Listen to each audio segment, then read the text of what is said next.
¿Y si una epidemia de ceguera no tuviera nada que ver con los ojos, sino con el alma humana? Hoy nos metemos de lleno en una de las novelas más perturbadoras del siglo XX, Ensayo sobre la ceguera de José Saramago, para descubrir la tremenda alegoría ética que se esconde en sus páginas. Para desgranar esta historia, primero vamos a explorar ese mundo que de repente se queda ciego. Luego nos preguntaremos cuál es la verdadera ceguera de la que nos habla Saramago. Conoceremos al único personaje que puede ver y pondremos la novela en contexto con la historia de la literatura. Y terminaremos, cómo no, con una pregunta final que da que pensar. A ver, la premisa de la novela es tan simple como aterradora. De un momento a otro la gente empieza a quedarse ciega. Pero ojo, no es una ceguera de oscuridad, sino todo lo contrario. Ven una especie de mar de leche, una blancura infinita y abrumadora. Y el colapso es que es vertiginoso, rapidísimo. Lo que empieza como un caso aislado se convierte en un auténtico apocalipsis en cuestión de semanas. Las estructuras sociales, el gobierno, la civilización, todo, absolutamente todo, se viene abajo. La ciudad entera acaba siendo tan monstruosa como ese manicomio de principio. Dentro de ese manicomio, la humanidad queda reducida a su mínima expresión. Sin comida, sin higiene, sin ningún tipo de orden, lo que emerge es una sociedad primitiva donde la única ley es la supervivencia. Hordas de ciegos se matan entre sí por una simple lata de comida. Es un retrato salvaje, brutal, de lo que se esconde bajo esa fina capa que llamamos civilización. Y es justo aquí donde la novela da un giro y pasa de ser una historia de terror a una reflexión filosófica muy profunda. Porque claro, el horror físico es solo la punta del iceberg. Saramago nos lanza la pregunta a la cara. ¿De qué ceguera estamos hablando en realidad?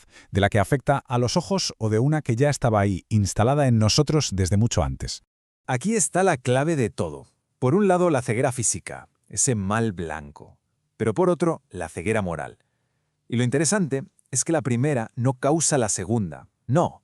Más bien, la ceguera física crea el escenario perfecto para que esa otra ceguera, mucho más antigua y profunda, salga a la luz. La indiferencia. El egoísmo. Esa capacidad tan humana de ignorar el sufrimiento del que tenemos al lado. La filosofía, de hecho, tiene un término para esto, el conatus essendi. Es, digamos, el instinto de supervivencia en su estado más puro y egoísta. En la novela, cada persona se encierra en su propia burbuja, en su «yo quiero seguir existiendo», y los demás se convierten en meros obstáculos o peor, directamente en nada. Se les ignora. Y el propio Saramago lo deja clarísimo con esta cita. La epidemia no nos vuelve ciegos a los demás, lo que hace es revedar que ya lo éramos, que ya pasábamos de largo ante el dolor ajeno. Pero en medio de todo este infierno hay una excepción, hay un punto de luz. Literalmente, una sola persona que, misteriosamente, conserva la vista. Es la mujer del médico, uno de los primeros en quedarse ciego. Y en un acto de solidaridad que rompe con toda la lógica del sálvese quien pueda, miente. Dice que ella también está ciega para que la encierren con su marido. Su decisión es el primer desafío a ese egoísmo brutal. Ojo, ella no es una heroína de acción, de capa y espada, es sobre todo una testigo. Ve la depravación más absoluta, pero en lugar de hundirse, asume una carga tremenda, la responsabilidad. Se convierte en los ojos y casi en la conciencia de su pequeño grupo, luchando por mantener un mínimo de humanidad en mitad de ese caos. Y son sus propias palabras las que lo resumen a la perfección. Para ella, ver no es un privilegio, es una obligación moral. Es la idea de que tener lucidez, poder ver, te hace responsable de los demás, quieras o no. Vale, ahora vamos a alejarnos un poco, porque esto de usar la ceguera como metáfora no es nada nuevo, ¿eh? Vamos a ver cómo se sitúa la obra de Saramago en una larguísima tradición literaria.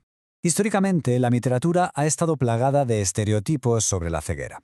O el ciego es un profeta con poderes casi místicos, o es una víctima desvalida que da pena.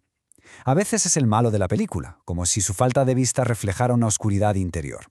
Son tropos muy arraigados y la verdad a menudo bastante dañinos. Esta cita de John Milton, que por cierto, él mismo era ciego, es tremenda, es devastadora. Captura a la perfección esa idea histórica de la ceguera como una especie de muerte en vida, una condena. Es la ceguera vista como una tragedia puramente física e individual. Y aquí llegamos al meollo de la cuestión. ¿Qué hace Saramago con todo este bagaje literario? ¿Cae en los mismos tópicos de siempre o, por el contrario, hace algo radicalmente distinto? Pues la respuesta está aquí, en esta frase brutal. Saramago coge la metáfora de la ceguera y le da la vuelta por completo. Frente a esa desesperación de Milton, Saramago no nos habla de la tragedia de no poder ver el mundo exterior. Nos habla de la tragedia universal de los que, teniendo ojos sanos, no ven a los demás. La ceguera deja de ser un problema de ellos, los ciegos, para convertirse en un problema de nosotros, los que vemos. La genialidad de Saramago se ve perfectamente en esta tabla. Donde la tradición veía una especie de poder sobrenatural, él ve indiferencia moral. Donde se veía debilidad individual, él describe un colapso social total. Transforma una discapacidad en una potentísima alegoría sobre el fracaso de la razón y sobre nuestra condición como colectivo humano. Así que, al final, la cosa es esta. La ceguera en la novela no va sobre la ceguera. Es una excusa, un catalizador, un mecanismo narrativo extremo para quitarnos todo lo superficial y forzarnos a mirar, quizá por primera vez, nuestras propias miserias éticas. Nuestra incapacidad para ver de verdad a la persona que tenemos al lado. Y nos deja con esta pregunta que es increíblemente inquietante. La vista vuelve, el orden parece restablecerse, la ciudad todavía estaba allí. Pero, después de haber visto la brutalidad y el egoísmo que anidan justo bajo la superficie de todo, ¿es posible volver a mirar la civilización de la misma manera? ¿Se puede olvidar lo increíblemente fácil que fue que todo se derrumbara? Para este análisis nos hemos apoyado en los excelentes trabajos de investigación de instituciones como la Universidad Autónoma de Barcelona y el CONICET UNE, que siempre nos ayudan a profundizar en la lectura de estas obras tan complejas.